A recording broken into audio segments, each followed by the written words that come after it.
Moi, je n'ai pas grand-chose d'un paranoïaque, et donc je ne suis pas un complotiste. Au bout d'un moment, si vous voulez, les choses deviennent trop grosses, et elles se répètent, à force de dire qu'on n'est pas complotiste, les mêmes vous roulent dans la farine plusieurs fois pour des milliards.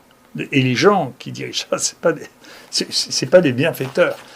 C'est des gens qui sont les milliardaires les plus durs. C'est la même chose que le pétrole en son temps ou la vente des armes en son temps. Et donc, si nos sociétés ne sont pas capables de mettre les barrières pour ça et les normes pour ça, ça va se reproduire tout le temps. Et c'est peut-être déjà en train de commencer à se reproduire avec les vaccins, puisque pour les vaccins, nous ne savons rien.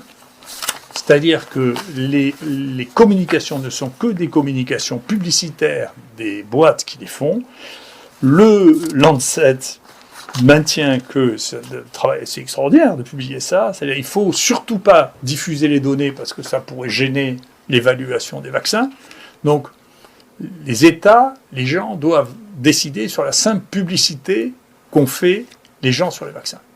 Et sur rien d'autre. Et on nous dit, alors, si vous êtes contre, alors vous êtes contre les vaccins, vous êtes pour les vaccins. Moi, je ne sais rien du tout. Je n'ai rien vu. Personne n'a rien vu du tout. Tout ce qu'on sait, c'est qu'il y a des gens qui disent, écoutez, c'est très bien, mais ne vous inquiétez pas, pour les gens qui disent que c'est très bien, comme pour Gilead en pleine période du remdesivir, l'action monte d'une manière absolument spectaculaire, et donc beaucoup d'argent se gagne pendant ce temps, en faisant simplement de la communication sur un produit que personne n'a vu pour l'instant, ou dont personne n'a vu les résultats écrits dans un article évalué du mieux qu'on peut, même si on sait qu'il y a des tâtonnements dans l'évaluation. Donc l'histoire se répète, et donc encore une fois, je crois qu'il va nous falloir avoir une véritable réflexion. Depuis le début, il y a une surdramatisation de cette maladie qui terrifie tout le monde, l'impression de vivre dans un pays de zombies.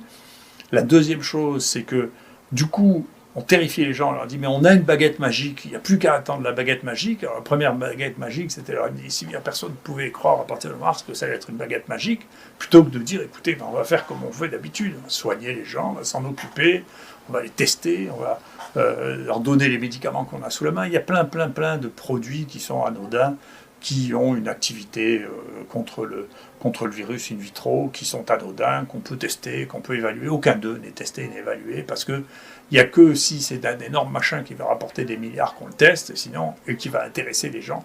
Sinon, on ne teste pas tous les petits produits ou toutes les suggestions qui sont faites. D'une part, et d'autre part. Alors maintenant, ça ne marche pas. Donc le gros truc, ça a rapporté quelques milliards quand même, hein, mais ça ne marche pas. Et donc qu'est-ce que c'est que le deuxième truc ? On va vous vendre des vaccins, on va vacciner la planète avec des vaccins dont on ne sait pas encore. Personne n'a encore de résultats sur ça, et en plus de ça, avec certaines qui ont des stratégies vaccinales qui n'ont jamais été faites.